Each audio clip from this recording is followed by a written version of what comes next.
So what do you think of these German people doing this? Elder Thomas had had enough of this. Could we go now? We don't want any trouble. Of course you may go, Mr. Thomas, but I thought you wanted to see this terrible fire. He motioned toward the building. Step closer if you like. We already saw it, Elder Meekum said in English. Elder Thomas knew he couldn't let anything get started. He took hold of Elder Meekum's arm, began to turn him. We'll go now, he said to the agent. Only one matter first. The elders stopped. I must have your cameras. You can stop by later and pick them up at the police station down the street. But for now, I must keep them. Elder Thomas began to pull his camera out, but Elder Meekum said, I thought you told us there was no law against taking pictures. You are right about that, Mr. Meekum, the agent smiled, showing his teeth for the first time, brown and blunt. But your pictures might be helpful.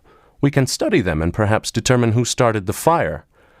We got here too late to see who did it, but I can guess. He pulled his arm forward, trying to loosen Elder Thomas's hold. But Elder Thomas gave his own camera over, and then he took Elder Meekum's from him and handed it to the agent. You may call at the police station tomorrow. Tell the policeman there that Agent Kellerman told you to pick up your cameras. There will be no problem. Again the elders turned to leave. One other thing. When you write your families, tell them not to believe the lies the American press tells about Germany. We'll tell them the truth, Elder Meekum said. That's what we believe in. He was leaning forward a little, using his height and weight to communicate more than his words. Kellerman didn't back off. He said firmly, Don't make a mistake, Mr. Meekum. I have comrades close by. Oh, I'm sure you do. You wouldn't dare take someone on by yourself. Elder Thomas suddenly stepped forward and slid his shoulder in front of Elder Meekum. Sir, we'll be more careful in the future. That is right. You will be much more careful. He was looking at Elder Meekum. I know your names. I'll soon know your address. I wouldn't make another mistake. Don't worry. We want no trouble. We're missionaries. That's our only interest in being here.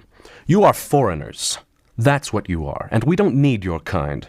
We don't need you to teach us religion. Elder Thomas was angry, but he only said, We'll go now. Heil Hitler, Kellerman said, forcefully, and he threw up his hand in a quick Nazi salute. Auf Wiedersehen, Elder Thomas said. Then he turned to Elder Meekum. Let's go, he said in English. The elders began to walk away. Wait a moment. Elder Thomas looked back. I said Heil Hitler to you. What do you say to me? Elder Thomas thought for a moment, but he knew he had no choice. Heil Hitler, he said flatly, obediently, but with obvious distaste.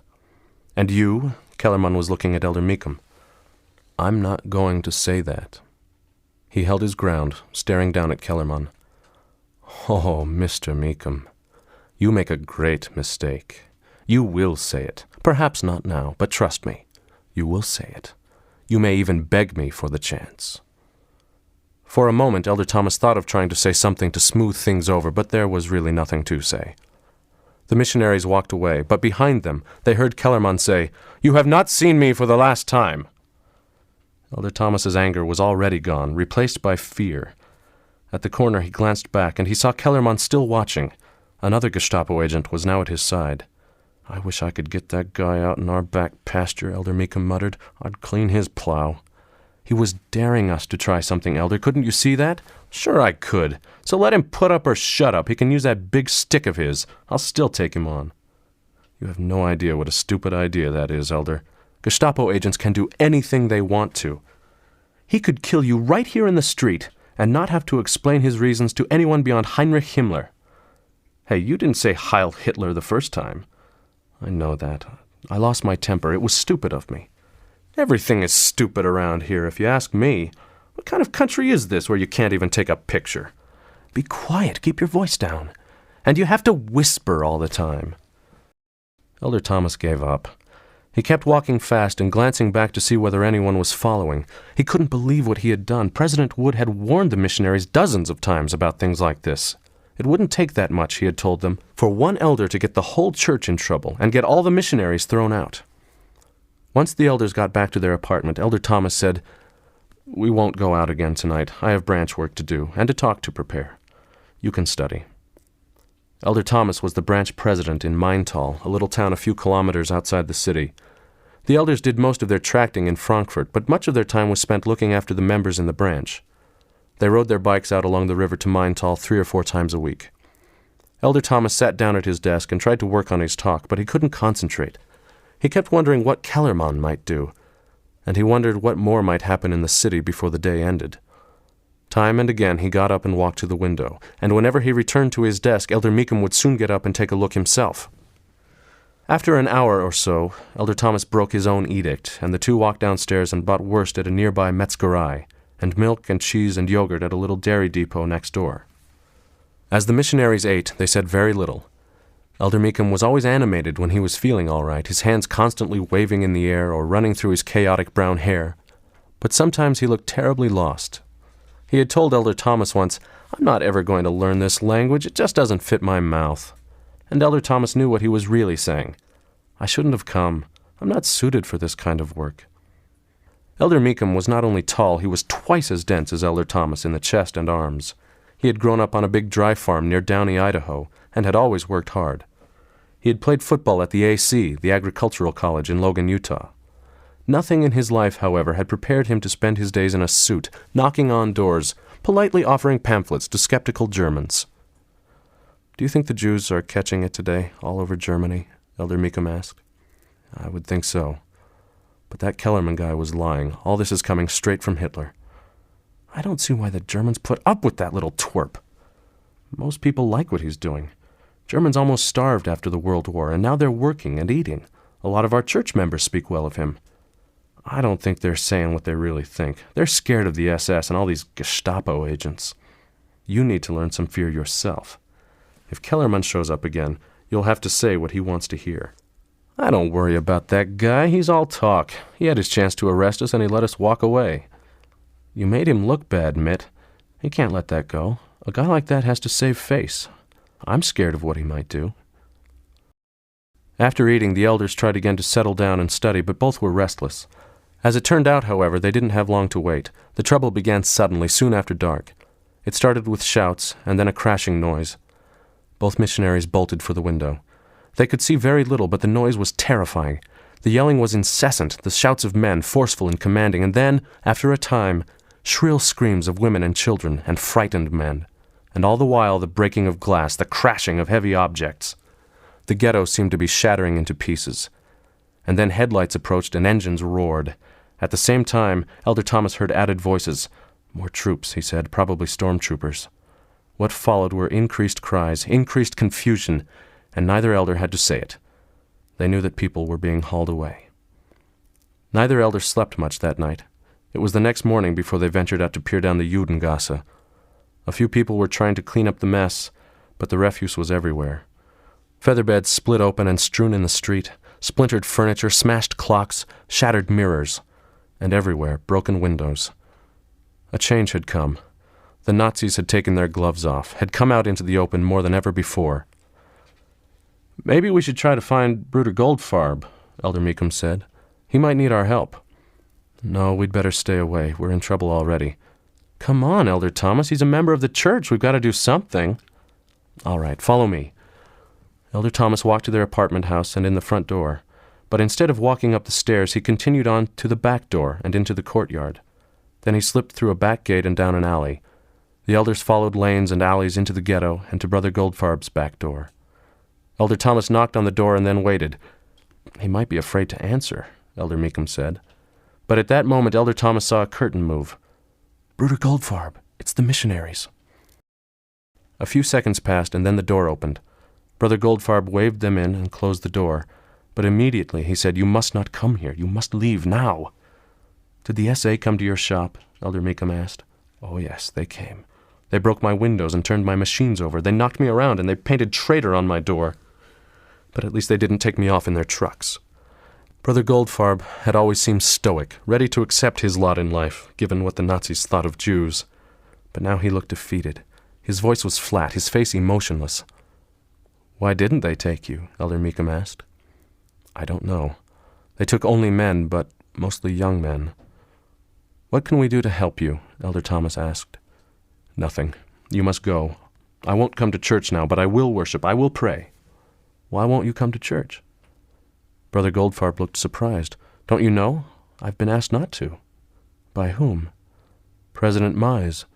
The Brownshirts came to the meetings last week. They told him to rip all the hymns from the psalm book that speak of Zion or Israel, and they asked him whether any Jews attended his church. He decided it was better to say no. "But that's not right," Elder Meekum said. "You can go to church if you want to." No, President Mize is right. It will only cause troubles. This time will pass, perhaps, and then I will return. "Have you talked to your wife?" Elder Thomas asked. "No, I must not do that." "We'll check on you again," Elder Thomas promised. "No, please don't." He was blinking now. "I'll be fine." Elder Thomas took hold of Brother Goldfarb, hugged him. "I'm sorry," he said. "We won't abandon you." Elder Thomas opened the door a crack and looked out. Then the two elders slipped out. They followed the back alleys to their building and slipped in the back door. But before they walked upstairs, Elder Thomas went to the front door and opened it an inch or two. Then he shut it again immediately. "What's wrong?" "There's a man across the street, just standing there." "Gestapo?" "I don't know. He's not wearing a uniform. He could be an informer. Kellermann could have posted him there. Maybe he's just waiting for someone. Maybe. But it didn't seem likely."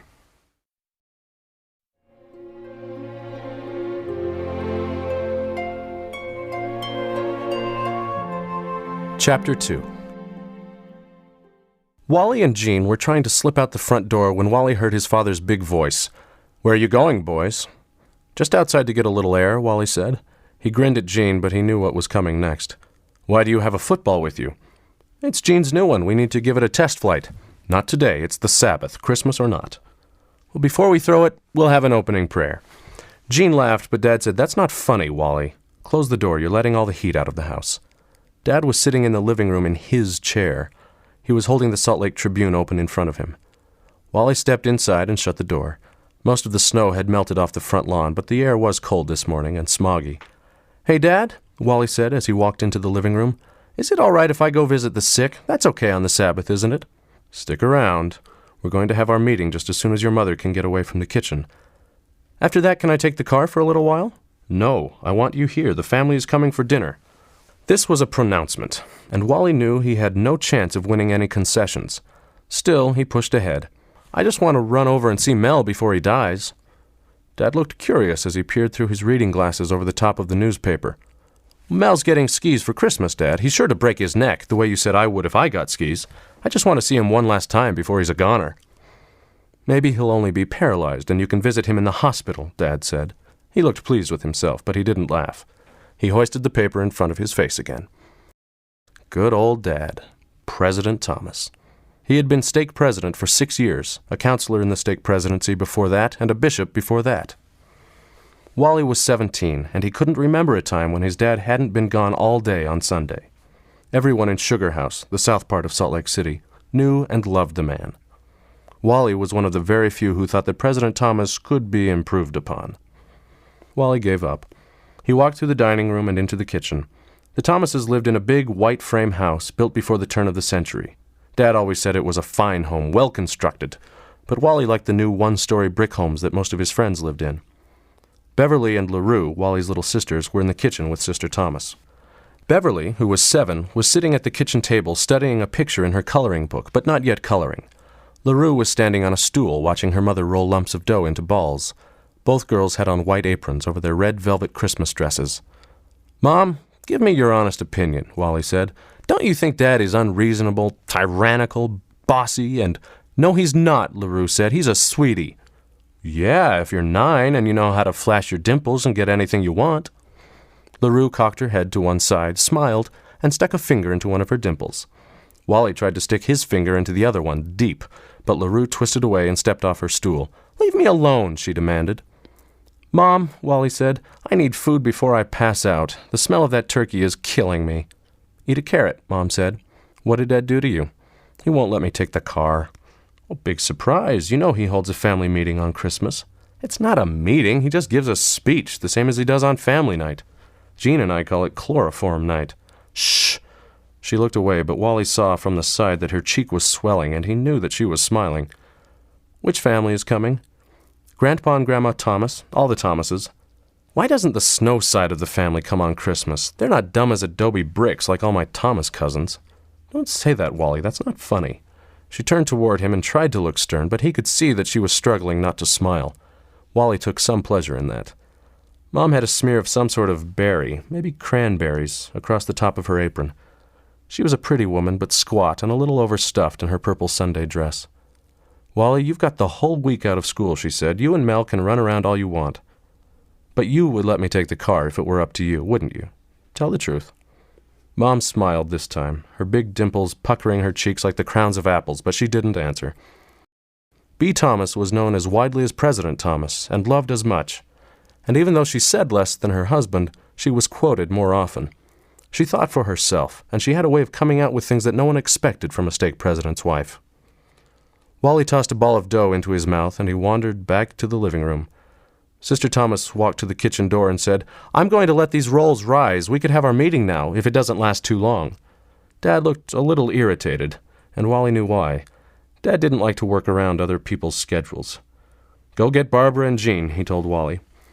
Wally hiked halfway up the stairs and then shouted, "Bobby, Jean, shake a leg. It's time for Dad's meeting." Everyone soon gathered in the living room. Mom arrived last, wiping her hands on a dish towel and saying, "Al, I have potatoes boiling. I'll have to check on them before too long." Dad nodded. He asked Barbara, whom everyone else in the world called Bobby, to lead them in a Christmas hymn, and he asked Jean to say the opening prayer. As soon as Jean ended his quick little prayer, President Thomas said, "I know Wally has put out with me that I wouldn't let him leave, but I like Christmas to be a family day. That's how it really ought to be. I hate what I see Christmas becoming." "If you ask me, it's way too commercialized," Wally said, and he grinned. He knew he had taken the word right out of his father's mouth. Wally glanced at Bobby, but she gave her head a little shake. Dad took a breath. He didn't smile. That was a sign that he had been pushed about enough. So Wally decided to lay off. "In some ways, the Depression has been good for people," Dad said. "It's caused us to humble ourselves. But now as times start to get a little better and folks have $1 or $2 in their pockets, they're starting to spend too much money again." LaRue and Beverly were sitting on the floor, their aprons removed now. They were already beginning to fidget, as Dad called it. "I guess what upsets me most is that members of the church ought to be different. We let the silly radio and the newspapers tell us how to live our lives." This was Dad's favorite topic, the corruption in Zion. Wally could have given the speech himself. But after a few minutes, when Dad had just gotten up a head of steam condemning the trashy movies showing in town, Mom said, "Al, I've got to check those potatoes really quick so they won't boil over."